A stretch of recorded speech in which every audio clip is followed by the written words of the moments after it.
What's up guys, Ty's Lego Productions here, and today I'm going to be ranking a random selection of LEGO Star Wars minifigures. I will be doing a community poll about what minifigures I should do next, and if you guys want a part 2, so stay tuned for that. So first up we got Obi-Wan Kenobi, and we're going to put this figure straight at a B, just because it's got the generic Jedi outfit for Obi-Wan, and it's an Attack of the Clones style one, so it's a pretty nice figure. Not A, not too bad for a C, not outstanding, so I think it belongs right in the B column. Next up is the Luke Skywalker Tatooine outfit minifigure that comes in Obi-Wan's hut set, and same thing for this. It's got the generic Luke Tatooine outfit from the Land Speeder and Obi-Wan's hut, so I'm going to put this straight as a B as well, because it's just a nice generic Luke minifigure that most people have, so I feel like B is a good spot for this. Next up is the Rey Skywalker minifigure, and I'm going to put this straight as a C because 7, 8, and 9 movies are not very good, and this figure does a decent job at representing her outfit from this movie, but I'm going to put it straight as a C. I'm also going to throw Kylo Ren at a C. I was thinking about maybe putting him at a B, but then I felt like it wasn't really fair to the Rey minifigure, so I decided to eventually put them both at C, because I feel like they're okay, but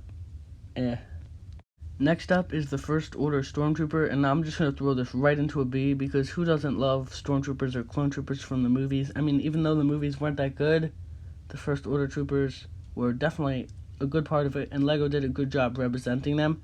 And you can get these in multiple sets, and they even come in their own like poly bags on Amazon, so this is definitely a B minifigure. Next up is the newer Darth Vader with arm printing, so this is going to be our first A, because it does a great job with the helmet and the head as well. I wish it was kind of a double-sided head, but then I realized you can't really have that, but it looks great. And the arm printing on this is just fantastic. It does a great job of representing Vader's suit, so this is definitely an A minifigure, which is why I'm putting it there.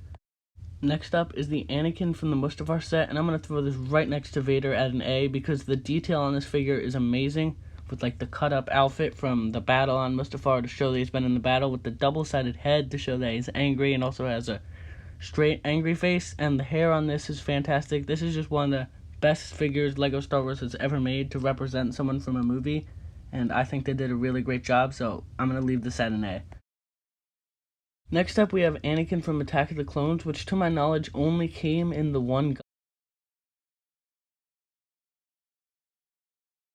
gunship set that I unfortunately don't have, but I really like this figure. It has the Padawan tail printed onto the Jedi outfit. It does a great job representing his Jedi outfit from Attack of the Clones. So does the face, and so does the hair. It's not the same face from the Mustafar one, which is good, because I like how they make him look younger, so I'm going to put this at an A as well.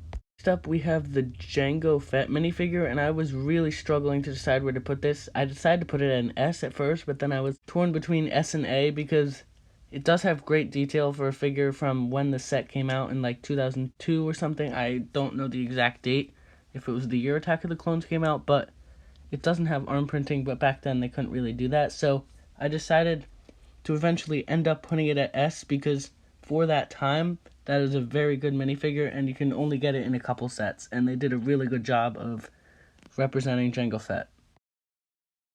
Next up, we have the ARF Trooper, and this is a pretty rare minifigure, so I'm not going to put it at an S because it's not outstanding, but it is a great minifigure, so I'm going to put it at an A, and I really like this figure. I've used it for a lot of animations, so I'm going to put it at an A.